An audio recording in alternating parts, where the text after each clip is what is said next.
mikasika ny Huawei izay paikady ray ady amin'ny tsy fandriampahalemana an-tanàn-dehibe ny fametrahana ireo fitaovan-tserasera avolenta sy ireo caméra de surveillance mihisatra ny amin'ny 200 eto Antananarivo tafiditra anatin'ny nivelirano voalohany mifantoka amin'ny fandriampahalemana sy ny filaminana ny nivelirano fahatelo mikasika ny ady amin'ny kolikoly ary ny nivelirano farak ambin'ny folo miompana amin'ny fanavaozana ny fitantanana eto Madagasikara ity paikady ity mampitena Andrembololona sy Omekarana Efitsonina no trandraka ny vaovao.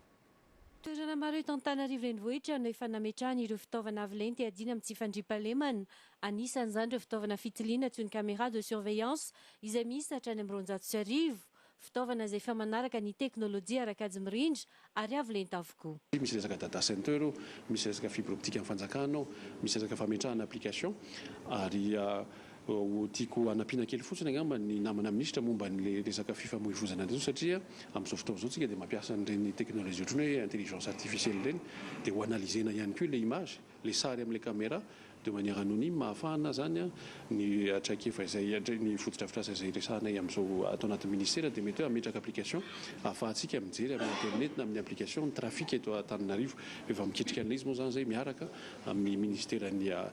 filaminam-bahoaka ahafahantsika mametraka an'izany fa ny fanofanana dia efa vita daholo dia mandritra ny asa ray volana sy roa volana zany tsika manao ajustement satria eo koa no ahitana mety misy lesika kely ohatra amin'ny fametrahana le caméra mety repositionner na ny sasany dia izay koa moa important satria eo tsika zao no manao an'ilay tena hoe manomboka mampiasa anazy amin'ny manerana ny Antananarivo ray manontolo. Misy 13 nisan'ny centre d'opérationnalisation na exploitation an'io misy ny zone centrale sotran'izany dia mitovy amin'izay ihany koa ny amin'ny gendarmerie ohatra zany hoe zareo no mahalala olona firy no miasa any amin'ireny satria izahay zany dia nametraka an'ilay projet dia zareo no mametraka ny olona miasa ao anatin'ilay centre de commandement sy ny centre opérationnel fa ny aty aminay dia resaka teknika rehetra manana olana teknika zareo dia misy équipe eto anivon'ny ministère zany manao support na niveau 2 na niveau 3 fa ao anatin'izany moa misy araky fantatritsika fa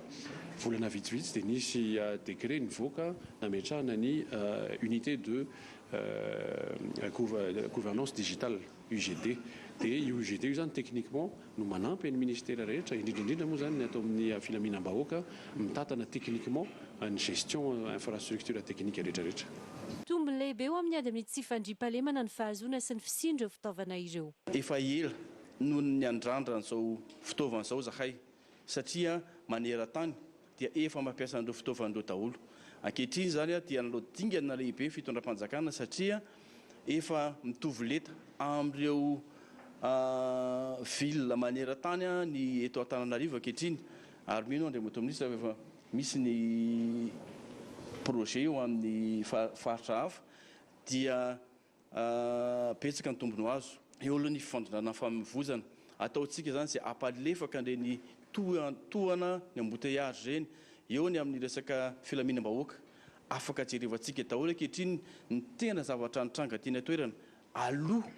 nandritra ary avy eo raha nisy tranga ny zavatra mety niseho teto Antananarivo. Tafiditra anatin'ny nivelirano voalohany mifantoka amin'ny fandriampahalemana sy ny filaminana, nivelirano fahatelo mikasika ny ady amin'ny kolokolo ary nivelirano faharaiky ambin'ny folo miompana amin'ny fanavaozana ny fitantanana eto Madagasikara. Ity paikady ity manome lanja ny arak'ady mirindra na ny numerika. Mbola isany koa ny fampiofanana ny irahana amin'ny Huawei Technologies omeny ireo teknisiany ikirakira ireo fitaovana izay aharitra 2 volana.